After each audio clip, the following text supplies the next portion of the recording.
All right, good evening. Thank you for coming out to tonight's regularly scheduled meeting of the Sumner County School Board. Before we begin, we're going to open with a moment of silence followed by a pledge to our flag. Feel free to join us if you'd like.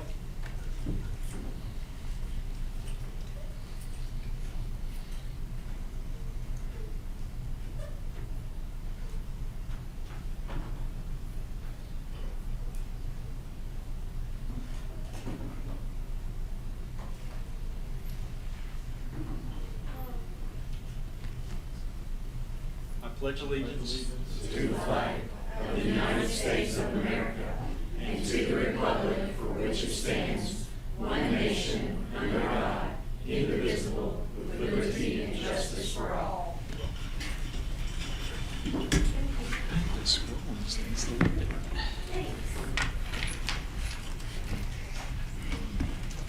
All right, we call to order tonight's regular scheduled meeting of the Sumner County School Board. First item on the agenda is roll call. Mr. Johnson? Yes, sir. President Wisconsin. Thank you. Next item on the agenda is adoption of the regular agenda. Do I have a motion? Do I have a second? Second. Comments?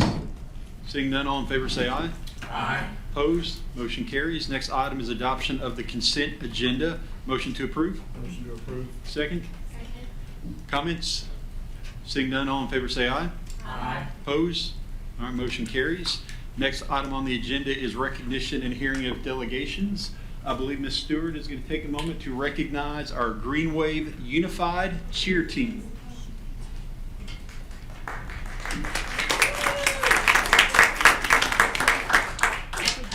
Mr. Anderson, Miss Glenna, if y'all want to come on up, y'all can in case you want to say something. Miss Ann, I think Miss Tabitha's not here, so.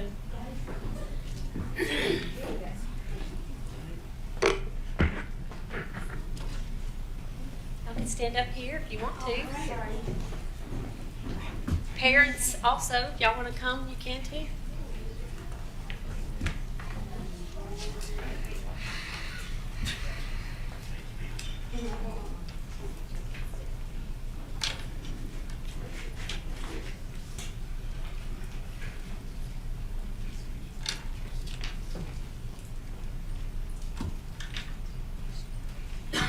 All right, this is the Gallatin Green Wave High School Unified Cheer Team. They're the first unified cheer team in Sumner County. It is also their first year to compete. And we're happy to announce that they finished 5th at the TSSAA in the state cheer competition in November. And I'm feeling a little bad because we didn't do this sooner, and I apologize for that. I want to name the competing students. We have Derek Preston, who is a senior. Alex Quintella, fifth grader. Gabby Howell, who is a senior. Aaron Simpson, who is a senior. Kaylin Lauderdale, who is a junior. Caitlin Averett, who is a senior. And Kenari Crawford, who is a junior. I want to read a little bit about the coaches that are involved in this, and Mr. Anderson, who he and Miss Graves actually formed this in the beginning. So Miss Graves has been with Sumner County Schools since 2011 and at GHS since 2016. During that time, she had the opportunity to serve as an assistant coach at Gallatin High School for 2 years and a head coach at the middle school level for 3 years. She said coaching has always been something that she was passionate about, and being part of students' growth on and off the field is where it makes it so rewarding. She said this year marks our very first season with the Unified Squad, and it's been such a fun and meaningful experience. Getting to partner with Miss Ann again makes it even more special. We're excited for the new adventures and all that's ahead for this team. Miss Ann has served at Gallatin High School for 28 years, including 27 years in cheerleading, 1 year as a freshman coach, and 26 years as the varsity coach. This season marked an especially meaningful milestone with the introduction of the Unified Cheer Team, part of the Special Olympics program.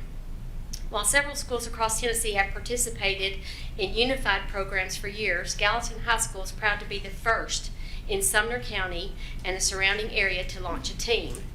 When Mr. Anderson first approached her with the idea in early September, she said she admits that it had some initial hesitation in her part. Questions about logistics, scheduling, and expectations naturally came to mind. However, one thing that she never questioned was whether her student athletes would be accepted. Gallatin High School is a truly special place where inclusion and diversity are not just encouraged, they are lived out daily.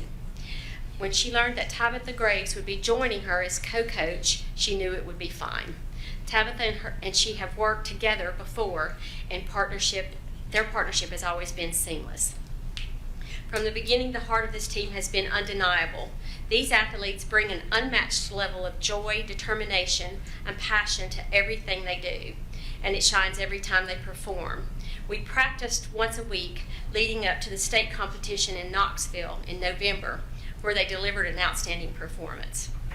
Looking ahead, the goal is to continue building skills, growing as a team, and expanding this incredible program. As a coach, there are moments that stay with you forever, and working with these athletes ranks among the most meaningful experiences of my career. While I can teach skills and routines, the kind of heart, resilience, and genuine love these athletes bring cannot be taught, and I will always treasure that. And Miss Glenna, a graduate of Trevecca Nazarene University, has dedicated 18 plus years working within the school system as a teacher's assistant, substitute, and assistant high school cheer coach. She brings experience as a personal trainer, coach, and mentor, and is passionate about supporting students' growth, leadership, discipline, teamwork, and encouragement. Ms. Sandow is committed to fostering a positive and structured environment where students can build confidence, character, and a strong sense of responsibility. And I think y'all all know Johnny, so I'm going to let him do his own little introduction here. I'm Johnny Anderson, assistant principal at Gallatin High School, and in the 12 years I've been the assistant principal at Gallatin High School, this group right here did something special. To see them perform at a pep rally and the 1,700 students at Gallatin High School fully support them in that moment was a special moment, one of those tear-jerking moments, legitimately, that just gives you the reason why we come to school.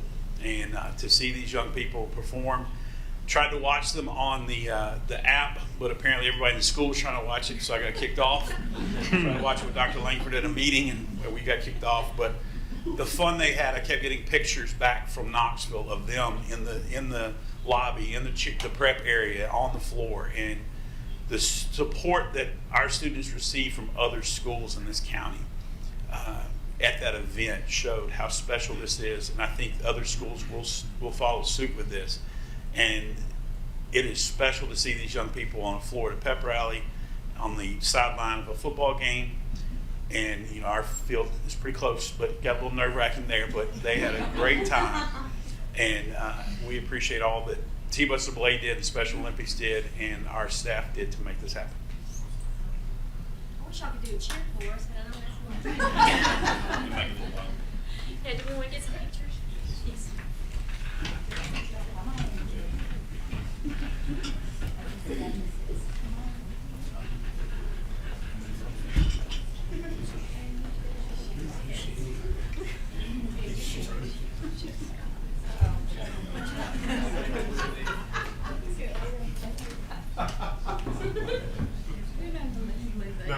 I didn't think about it.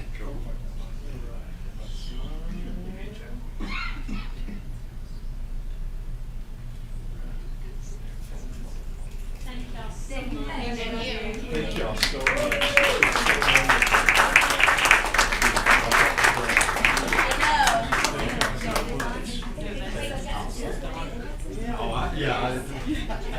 So she absolutely is.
All right. Perfect. Good call. All right, next item on the agenda, sorry, new technology. Next item on the agenda is matters involving council. Do we have any matters involving council this evening? No, Mr. Chairman. Thank you. Next item on the agenda is reports from the superintendent. Dr. Langford? Yeah, so I distributed a report on Friday, so I'm happy to answer any questions you might have about that, and I'll run through briefly and just hit some of the high points. It's pretty straight. I hate that Mr. Lancaster's missing a short director's report. We'll have to save a longer one for next time. We wouldn't want him to miss, so maybe we can have coffee and I'll give him a longer version of the report. But just want everybody to be aware, next week is our Employee of the Year banquet on Tuesday. This is a great event. If you haven't done so already, please RSVP, and so we can just make sure we got enough table space and everything. But it's really a great night, and it highlights. What I love is we have like a long time before we get started, just for everybody to stand around and talk and visit, and you realize, especially in the spring in a school, there's so much going on. It's fast and furious. So take a little bit of time to celebrate others and enjoy time together. The culinary arts class at Liberty Creek does a great job. Along those lines, I would share, I got invited a couple weeks before spring break, to speak to Leadership Goodlettsville and the Goodlettsville Chamber.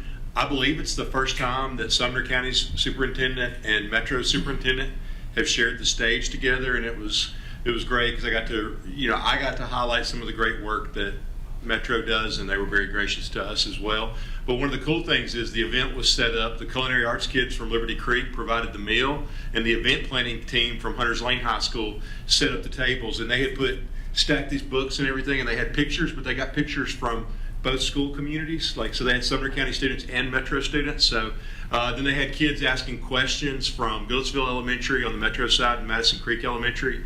Dr. Battle got some really tough questions. I got off pretty easy. Madison Creek was gentle.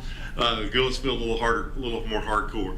But it was had some really thoughtful, good questions, and never shocked at our kids. So that was really a cool event to get to do that and share the stage with Dr. Battle, and then also just two communities that bump up against each other. I've gotten to do it several times with Robertson County, but it's cool to get to do it with Metro. So that was a neat thing. And along those lines, I just think I said all that to say also, culinary arts has taken off in Sumner County. So we've had a long-standing program at Gallatin High School that's amazing.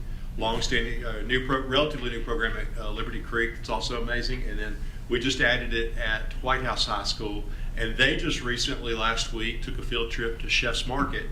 Because if you visit Chef's Market, the restaurant part that you see in Goodlettsville is a very small part of their overall operation. They own most of that space there, and then underneath, because the main part of their business is catering, and they hire a ton of Sumner County students, and they're very, very good people to work with and work for.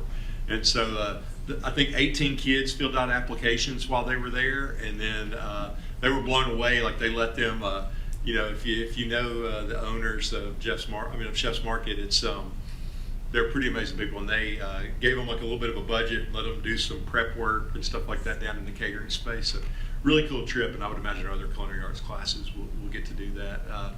We held a teaching as a profession visit with teaching as a profession students from White House, Portland, and Westmoreland.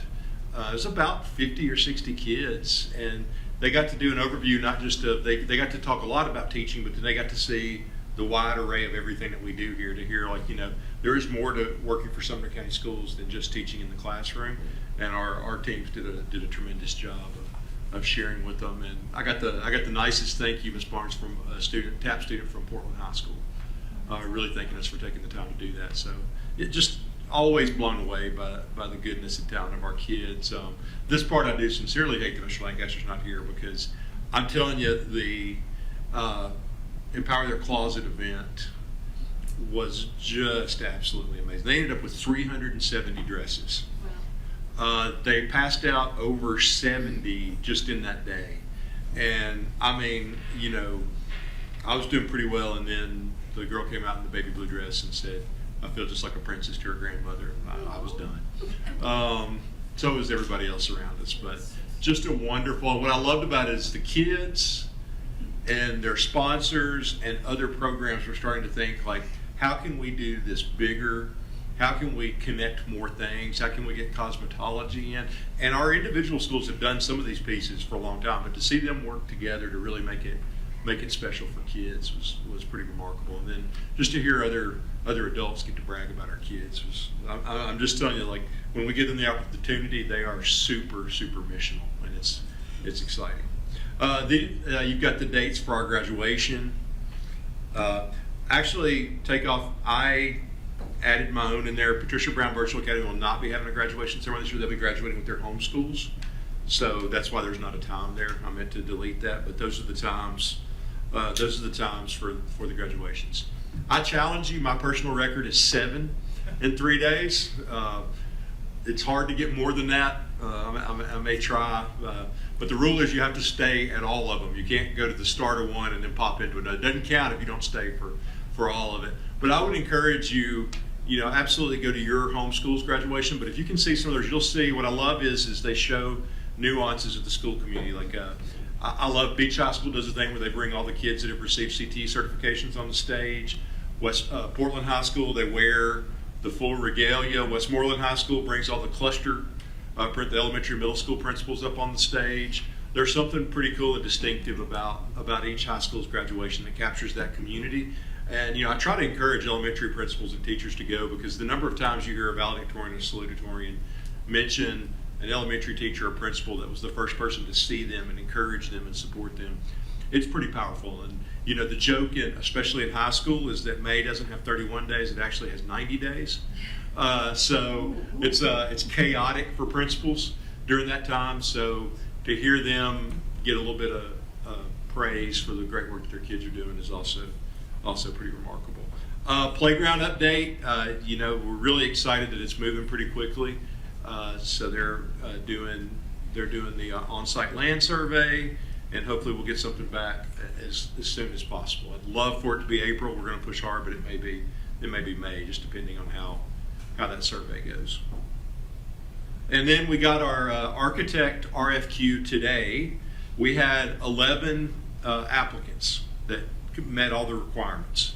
So I think we will need, my recommendation would be, and I can put together a little bit better recommendation. I literally saw the stack of the applicants at about 5 o'clock today. So I've had no time to look at the actual application. We have some really good architect firms though. I would say, like, I've heard of 9 of the 11 and they're all good. So we'll have a great cross-section of architect firms.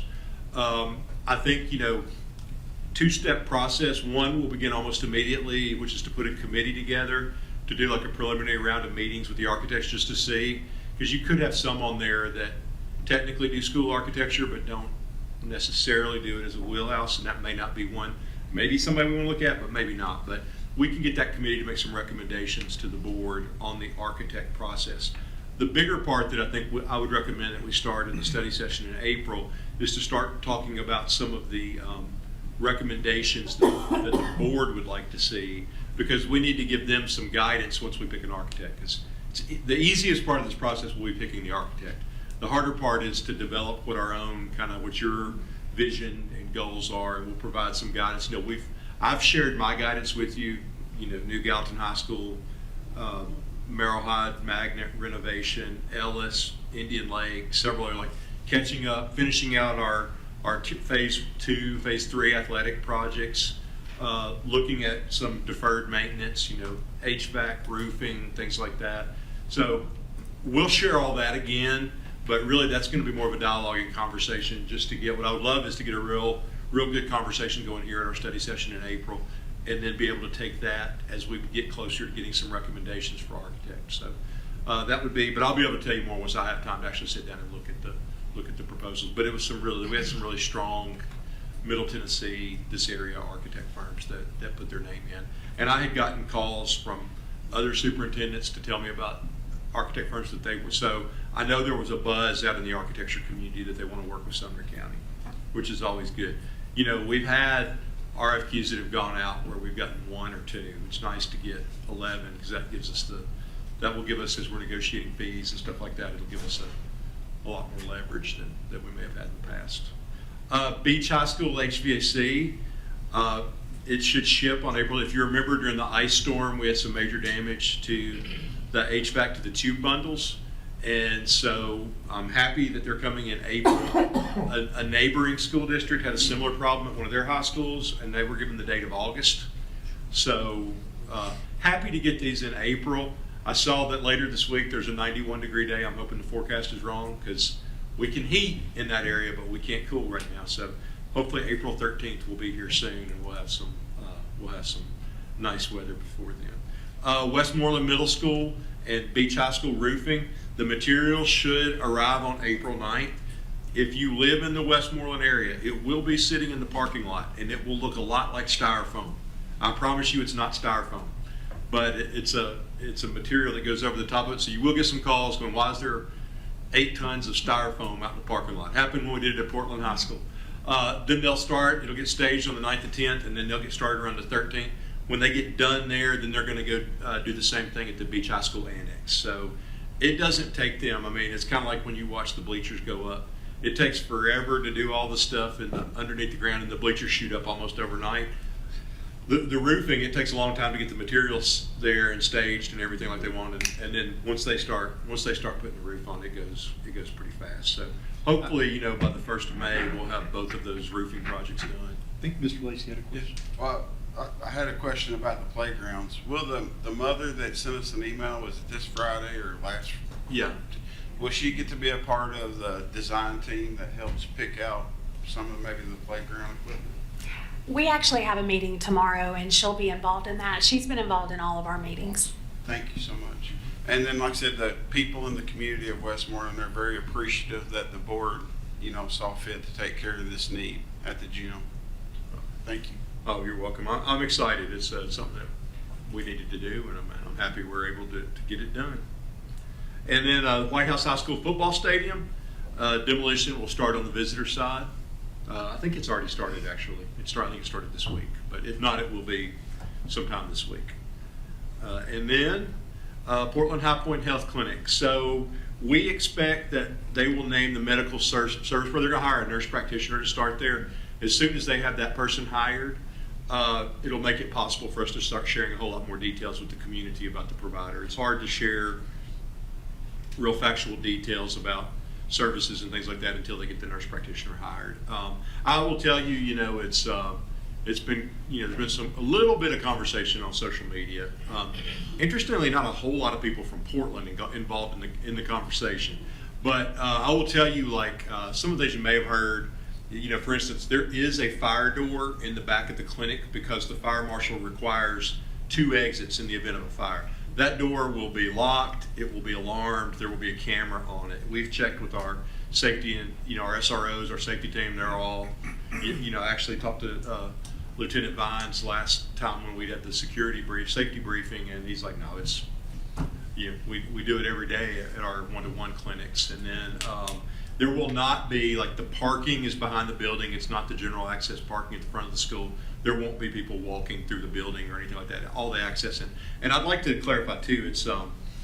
It's really just like, if you think about it's going to be mostly kids, mostly our students, and then their families, and it does provide a service that there's really not a ton of in Portland area. I think this is amazing. It's an amazing investment of close to $1 million of capital from Sumner Regional, and then ongoing relationship with them. I think it's going to be a model that we can use in Sumner County and across the state. If you think about how many rural areas their hospitals are closing, and they're 45 minutes to an hour from any consistent medical care, and they have schools with lots of space, I think it's a real, I really want to applaud Ms. Herron and her team for developing this project and communicating. First, just looking at the data to recognize the need in the Portland area. You know, we've come like, we had someone up on the ridge a couple years ago that I think something like, it was a crazy, like 25% of our notes that excused absences, came from one clinic, and they would basically write a note if you had $25. And it was one of Miss Heron's first awards that she won, and but it highlights just to have the great consistent care that our kids will have access to. Dr. Langford, I did hear from High Point today, and they did confirm the first week in April they'll be naming the provider. Okay.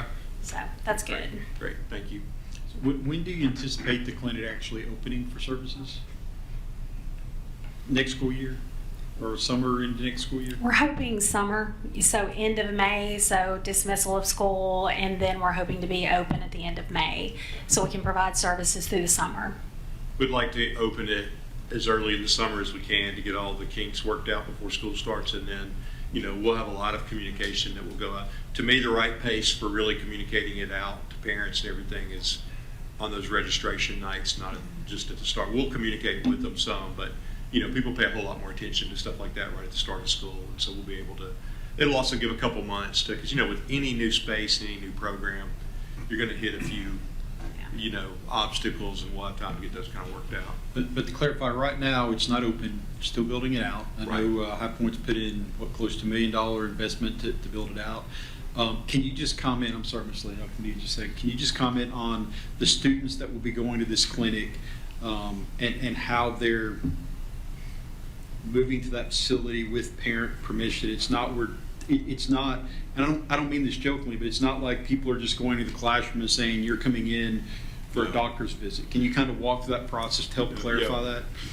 We have to, before a nurse can even see it, we have to have parental permission even for a child to go into our clinic to see somebody. So it's absolutely, I'll hand over to Ms. Heron for the process, but the first part is there's nothing that happens with a child medically without parental permission. And and I also want to highlight, because Ms. Heron and her team, our school nurses and health team, they do a tremendous job of, it's a partnership with parents to provide the best possible care for our kids, and this will be an extension of that, but I'll let her walk through the process. As far as the process, are you just talking about just permissions? There will be, no student will be able to be treated without permission from the parent.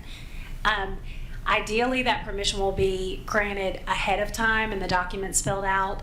If there's a situation where a parent decides they want the student seen, or they want, say, a strep swab or something while they're on their way to pick their student up, High Point is trying to make some provisions to be able to do that electronically in the event they haven't filled out the proper paperwork. But either way, there will be no treatment provided, with that. We can't even do that in the clinic, during the day in the school clinic that's existing there. What else? Did you have any? Well, no, I just think a lot of the comments that I think we've all heard are one about safety, right? Access to the school is one of the big things, and I think the other one is parental consent. And I think the other part of that question that I would ask is, if a student is being seen and their parent isn't on site, there will be some type of advocate in that room in addition to the physician. Of course. Correct. Of course, and really that is going to be a partnership with the school nurse and the treating nurse practitioner in the clinic. The parent is given permission, just talking about a scenario, if there's a student at another school that needs a strep swab and treatment, that nurse can be mobile. She will go, after coordinating with the parent with the permission, coordinating with the school nurse, she will go in the clinic while the school nurse is present. Do the swab, let the parent know, call in the prescription, parent shows up, picks up student, goes home, swings by and gets the prescription, and all is well. But it requires a lot of permissions and coordination with the school nurse, which is a trusted school nurse that these families know already. Thank you. Mr. Lacey. Yeah, well, I received the question, is there a certain age where students don't need parent permission, say if they're 16? Not for us, no. And then I have one, I actually fielded a call today, and like I said, the concerns were minimal for the amount of people in our district. But one was concerned, like say, if a convicted sex offender wanted to come and get treated at the clinic, is there a law that prevents them from even coming onto our campus? There is. There is. Yeah. Yeah. But there's- somebody in the community, could a random person want to come to our clinic and get treated? You'd have to have an appointment, and there will be a screening process on that. So there, you don't. It's, the walk-ins are only for kids, and that's that partnership between the parent, the school nurse, and the clinic. So anybody else coming on is just going. It's going to be by appointment. Because I mean, really, I think the right way to think about this is like a traditional clinic where you've got mostly pediatric and then some family stuff. So I envision it being like more like, you know, one child gets strep, and then two more get strep, and then mom and dad get strep, and you just all come get the antibiotics together.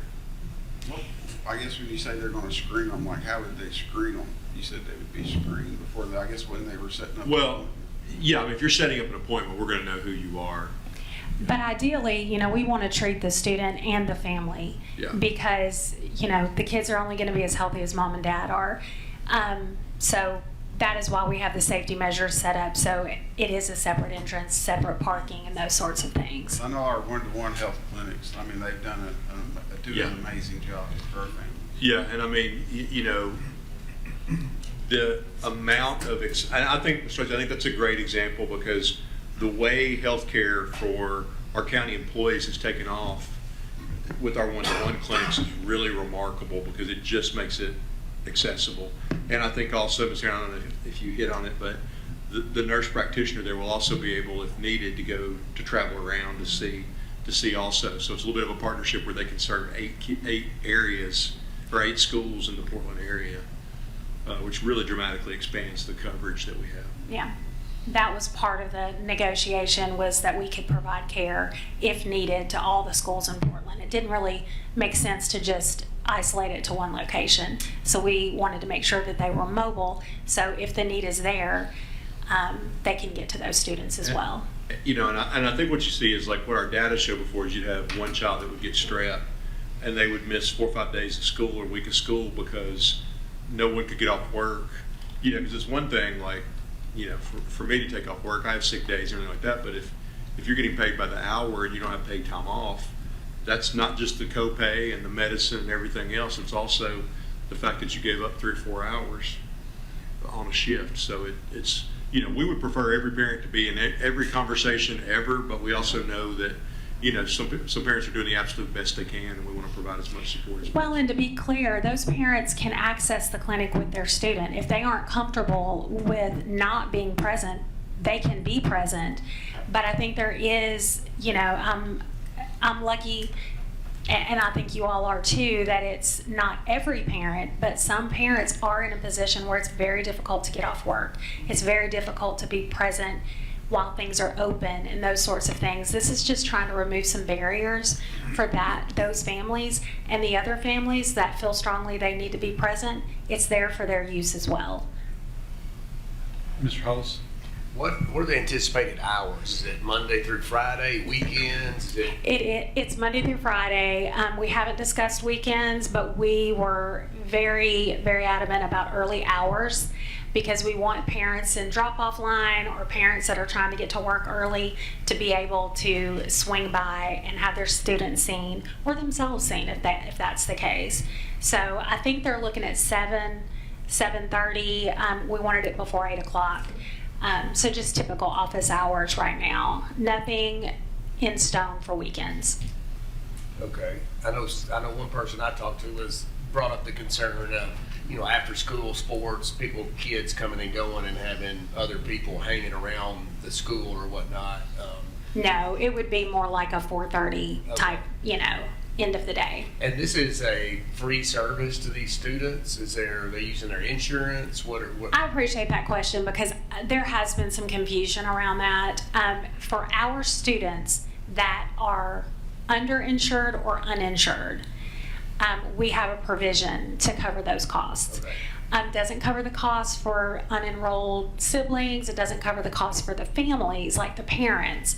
But we felt like it was really important that, you know, if we have a population of students that are underinsured or uninsured, we could offset that cost so that's not a barrier for the student, which will hopefully get them back to school faster. Is that us or is that Sumner Regional? It's all Sumner Regional. Okay. These are all things we've negotiated up front, but it is all their financing. Thank you. And let me just say from the start, their number one priority is not to make money, it's to increase exposure for great health care. And, this is part with the Ascension, they have a big, nonprofit arm, and they want to make sure that. Yeah, this really fits into their philanthropic mission for Ascension. And let me back up to be more clear about your question, because I don't want to be misleading. We're not interested in making any kind of revenue from this. This is a service we're wanting to provide for our students. However, legally, they needed to pay us a fair market value for rent. So that is what we have figured out we're using to offset those charges. And they were agreeable to that. We were agreeable. We weren't trying to make rent money off of this. We were trying to serve our students. Mr. Evans? Yeah, I think sometimes, obviously, we want to be the first and best on a lot of things, but from research I've done and from what I understand, we're not the first county or school system to do this, right? Correct. Okay. I think there's some misconception that we just came up with this ourselves. And I've seen it, I No. think there's some other counties that are already doing this, so I don't think It's very similar to the one-to-one clinics that already Okay. exist here.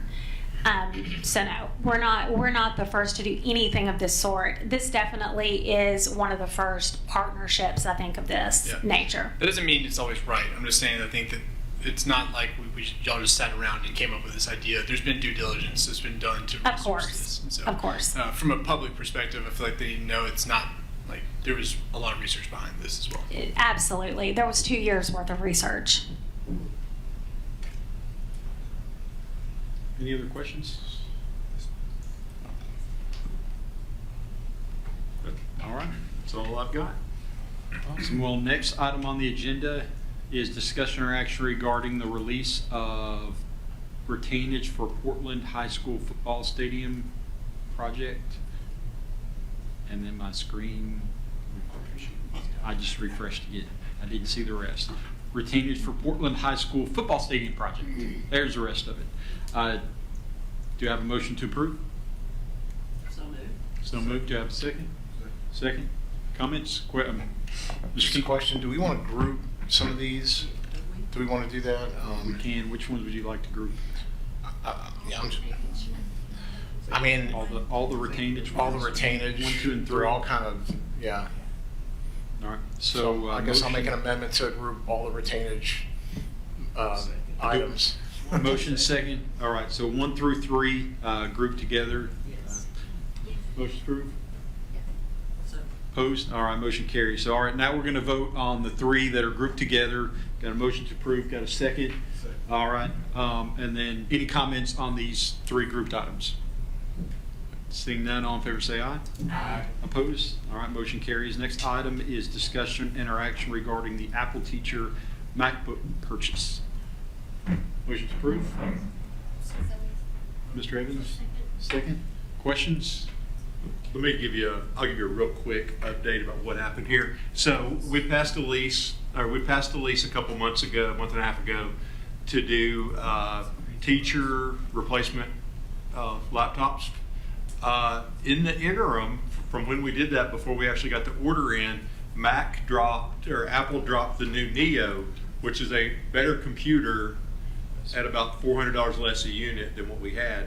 Plus, they phased out the M4 MacBook, so you weren't going to be able to get that, and you get a better computer.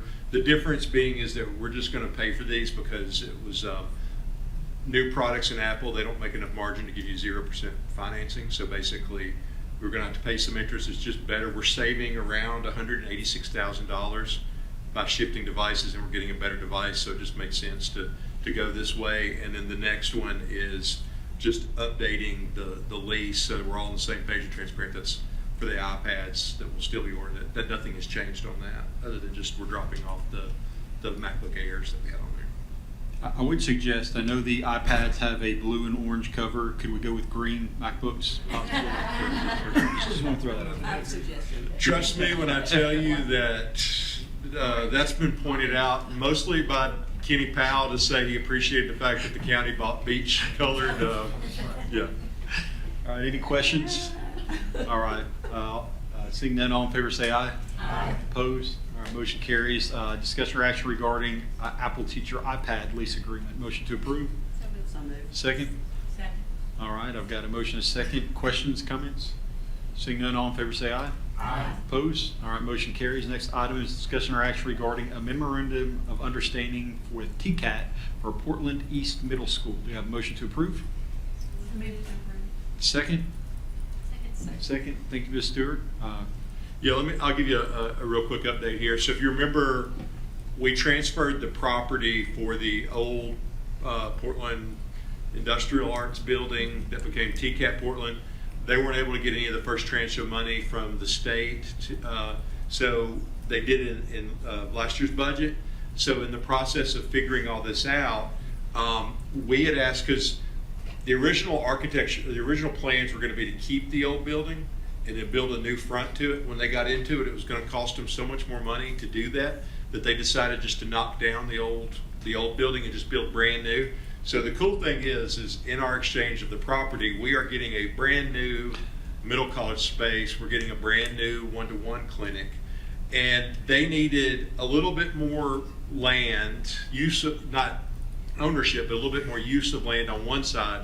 And so they agreed, if you've ever been to a Portland high school game and go to park on that side of the building, there's this weird little dog leg that juts out, and it jams traffic horribly when you're trying to get in and out of that. So what Amanda Brown has negotiated with them is we'll just sign an MOU for them to use the part of our property that they need to, which is not anything that we would ever access or need anyway. And in exchange for that, they're going to fix that dog leg when they've got all the crews out there. So it's a win-win for both of us, but it doesn't really, to transfer ownership of that piece of property, we would have to go through surveying and legal, and it would slow down the start of the new TCAT program. And we think because it's not a ton of usage on the space, it's not like they're putting a building on top of it or anything, we could just do an MOU on it, and it more than fair compensation to us to fix the road right there. It's an odd little, but Amanda did a tremendous job negotiating that for us. And Nathan Garrett from TCAT Nashville has been tremendous partner to work with. Any questions? Seeing none, all in favor say aye. Aye. Opposed? All right, motion carries. Moving on, communication from board, discussion of study session items. I know we've got a few because our last study session was all safety.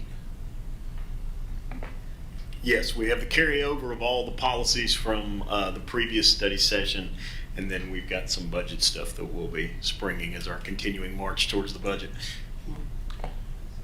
Any other study session requests? All right, again, if we get in, I know your items from the last meeting on the study session, they'll be included. Okay.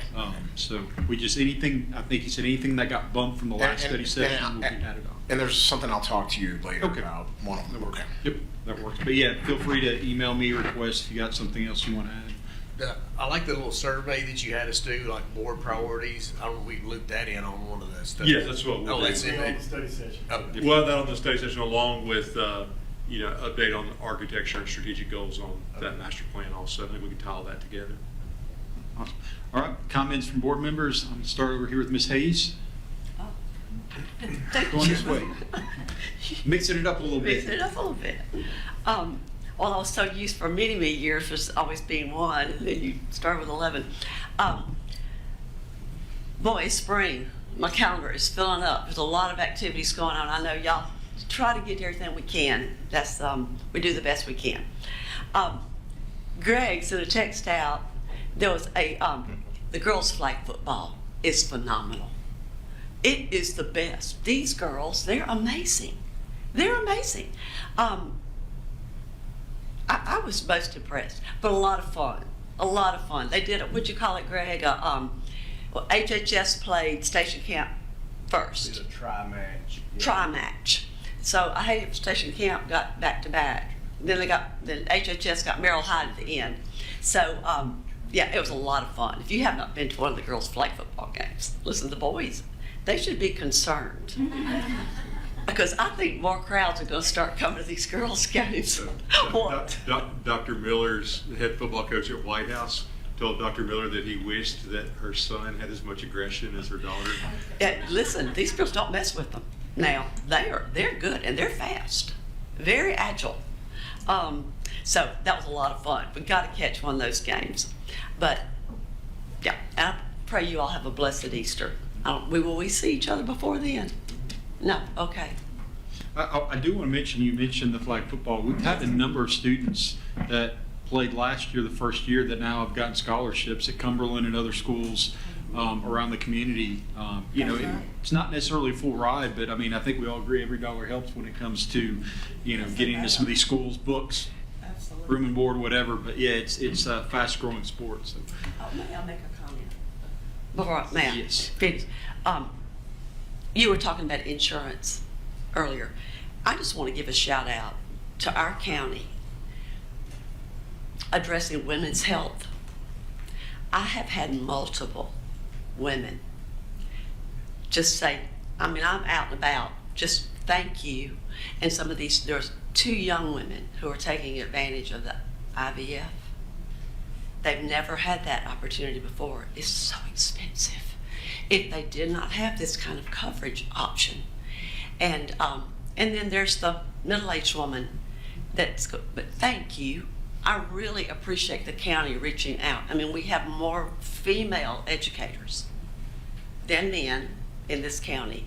But I really, really thank this county for giving women that option. Ms. Tucker? I just have a question. I had a parent to call me this afternoon, and they were saying over at Hawkins Middle School they're having an issue with the practice field. So you know. Found out about this afternoon. So. Okay.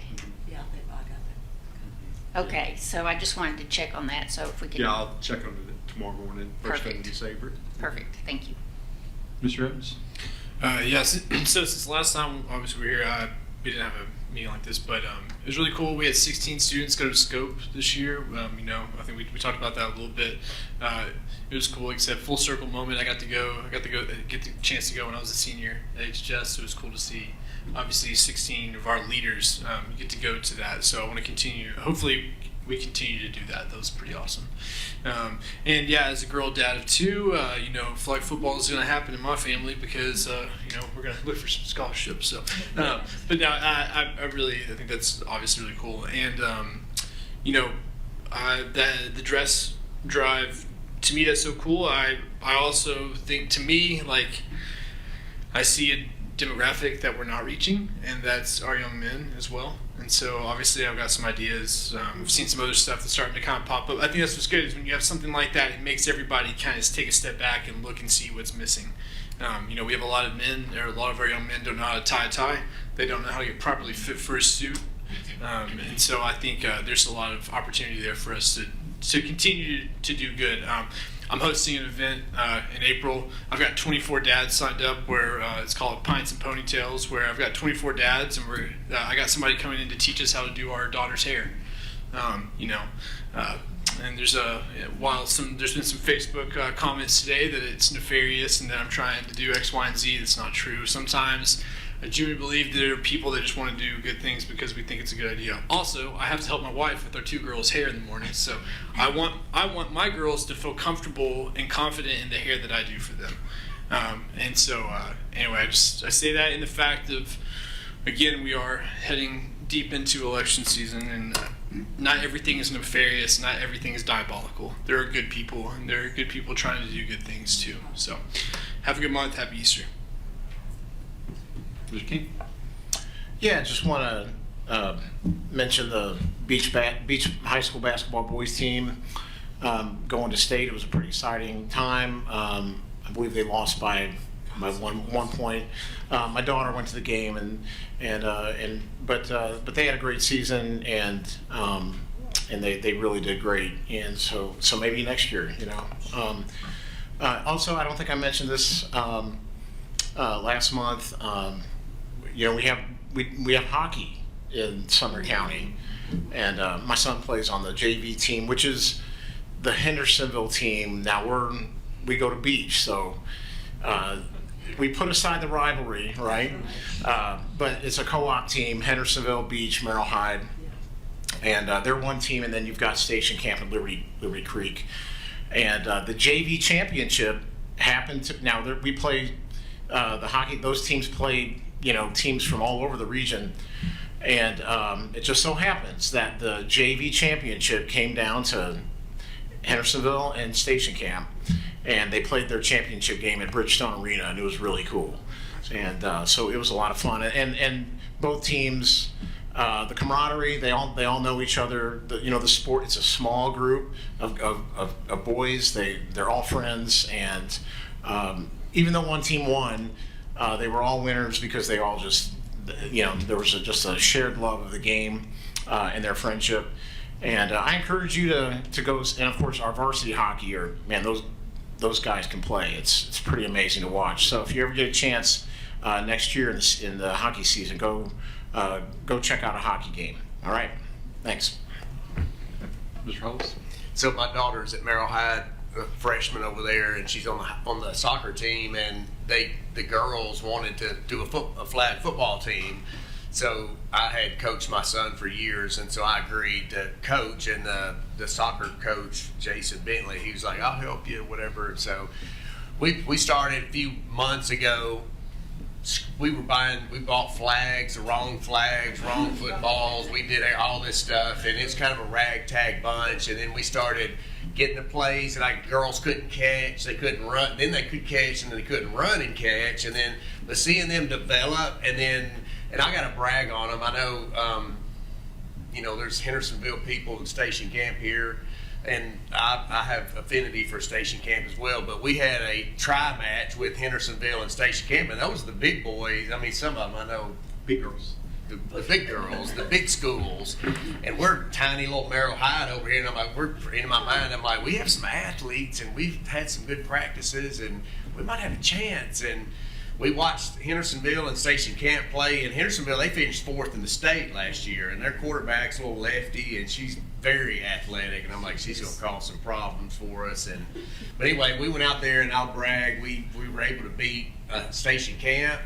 And then we were able to beat Hendersonville, and to Mr. King's point, all these girls know each other. They play soccer together, and it was very competitive, but it was very sportsmanlike. And at the end of the game, they were hugging and laughing, and there's some extremely good athletes out there, and I'm so looking forward to. We play at White House Heritage against Westmoreland and White House this Friday, so that's my life now. Is I'm looking forward to those Friday night lights, the different kinds. So thank you. So you're saying it's all coaching, Mr. Hollis? I'm not saying it is all coaching. We have some girls that can run like gazelles. I mean, we really do. Yeah, that's Ms. Prentice? All right, so we're right in the middle of fine arts season. We've got, I'm super excited for Once Upon a Mattress this weekend up at White House High. If you have not seen that before, it is so cute. It's a great one to take your kids to. And then because Mr. Lancaster isn't here and my kids are obsessed with this one, I'll give a shout out to Station Camp High School. They've got The Lightning Thief coming up. So if you've got especially middle schoolers who love Percy Jackson and Greek mythology, you want to definitely get out to that one. There's a whole list of them out there. Everybody's right in the middle of it. They've put so much hard work into these performances, and you get to see a great show for really inexpensive. So go support our schools. Ms. Stewart? Oh, okay. Vicki. Couple of things. Ms. Herron, thank you for everything that you're doing for the kids, for the parents. Donations for the dresses. I still have grandkids and friends of grandkids and nieces and nephews bringing stuff to me. So can I just hang on to it, or do you want it in a place? Or? You can still donate at the FRC. We've kind of cleared out some of the dated dresses, and we've kind of minimized the dresses a little bit, so there's a little more room. So we're still taking donations at the FRC. Okay. And Ms. Brown and I actually, there was a Derby Day event that's coming up for some kids in the Innovation Center. and we didn't want them to have to purchase dresses. We thought thrifting or upcycling would be wise, so we've pulled a bunch of dresses from that group, so these girls can use those dresses to attend this Derby Day United Way fundraiser that they're invited to. So we're still using them, and we're still trying to get them out. We're still finding students that want them, and we're pulling their sizes, taking them to them. So we're still doing the work. So Well, I had a parent, or a couple of parents actually reach out because I had made a post about it apparently on social media, and asking if I knew how to get dresses, and I had like 8 at the house. So I let 2 of the girls come and go through them, and that's they great. actually took some of the dresses. so- Perfect. but I just wanted to know, I mean, I'd be glad to hang on to them. They're just hanging in my closet upstairs anyway, but. well, you're welcome to take them to the FRC, because we are having people filter, through there, and people that are calling, we're letting them go and just pick out several dresses and try them on. Okay, sweet. I'll do that. Plays. I'm going to go to Sister Act Saturday. I'm excited about that. The track bleachers, they look great. If you've not been through there, go through there and look at them. Of course, the field is another question. Let's get that done too. Thank you to the Green Wave Unified Cheer Team, the coaches, all of them. They're so sweet. I just love it. But happy Easter, everybody. Ms. Barnes? Just listening the ripple effect of Empower Your Closet, just thinking about people, the girls coming to your house. So really good stuff. And also thank you for the work for the clinic and bringing that to Portland. Again, Portland is a really strong industrial base. And so as Dr. Langford spoke, I remember my days at a plant in Portland in HR running 3 shifts. And those parents, they struggle to, when kids are sick. And so I think it's going to be, I know, there's some safety concerns, but I think we'll work through, anything that comes up, but that's going to be a real benefit to our community. So thank you. Congratulations following a beach. I know beach in Portland, and Portland, it had been a minute since we made it to the state tournament, but just a really good group, well coached, those boys, and actually the girls team who made it to sectionals. You can just tell, just a good group of young kids that even from a sportsmanship, you saw that. I got to actually see both of those teams play a few times, and just really proud for our community, especially if you were at MTSU. We filled up several sections that were covered in purple, and it was just great to see. So fun, and looking forward to flag football games. I think one of those tri matches is coming to Portland, so I'm going to try to get to see that. Don't take it easy on us. And then just one other thing. This has been a few weeks ago, but back at J.W. Wiseman, I was invited to come read for Read Across America, a Dr. Seuss book, it was like pre-K, because they have pre-K there, through 2nd grade. But that group of students were so well behaved. I mean, that was The Places You Go is a long book and kind of can get a little maybe boring. So, but to Miss Stevens and Miss Mayberry, just a good experience for those kids, and it was it was a Friday, so it tapped off my week really nicely. So everyone have a very blessed Easter. Mr. Lacy? Yeah, like I said, it is campaign season. I love most of you, I love you to death. But I've been I like the to death part in there. well, I love most of you with all my heart. Now I love all of you, but I've been talking to a lot of teachers, a lot of support staff. We were elected to serve the people. We were elected to serve citizens, students, and just talking with some of the teachers was amazing. And they don't feel like we support them. They really don't. Just from a lot of the teachers watch our board meetings. It's amazing. Support staff watch our board meetings, they do not feel supported from central office. And I was stunned because I'm thinking, what's this campaign season going to look like? And you know, District 4 said there's nothing nefarious going on.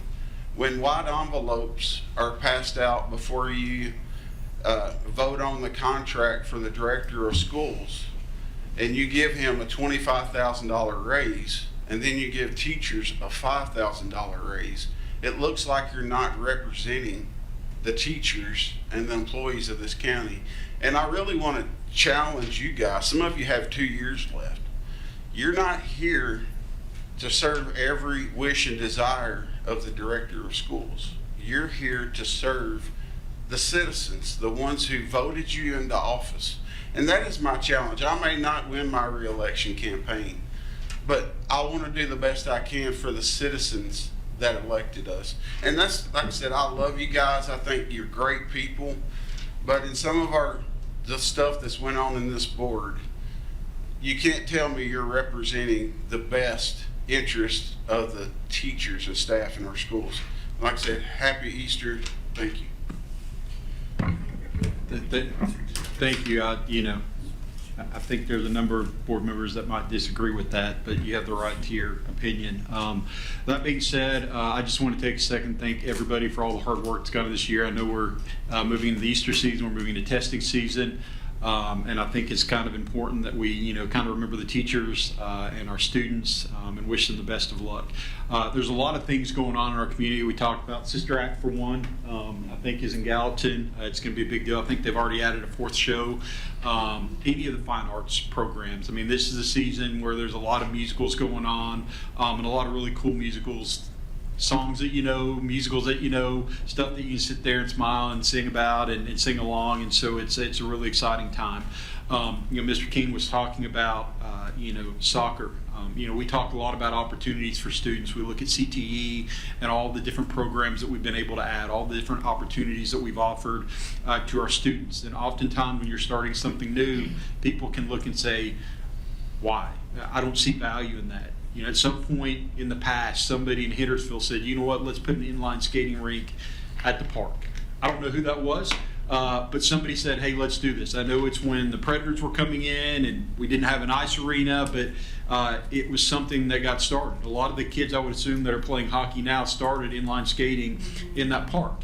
And now they have opportunities. Flag football, we look at lacrosse as a sport that's starting to grow in this area as well. And so, I think when we look at opportunities, all of those opportunities have staff, have parents that are spending a lot of time and energy taking their kids to and from practices. Staff, teachers, administrators are investing time and energy going to those games. On the fine arts side, you've got teachers staying long hours building sets along with parents getting ready for things like that. We've got middle schools doing a lot of fine arts programs now. I know at Schaefer they're doing Matilda Jr. It's coming up. Man, they've been practicing for like 4 months now. I'm like, when's the show? They're like 2 months away. I'm like, God, it's been a lot of practices, but man, it's pretty exciting. All the really, really cool stuff that's going on within our community, the engagement that we're seeing from parents, the opportunities for our students to participate. And we've talked about this a lot. How can we help our students find stuff that they're passionate about? Sometimes it's a class, it's a program, it's a curriculum, it's a subject like my daughter in Spanish. Some it's finding their way in fine arts. My daughter loved fine arts. She's graduated now. She's a little weird. She'll tell you she's a little weird. But you know what? If you watch Scarpetta on Amazon Prime, she's in there somewhere. She was an extra.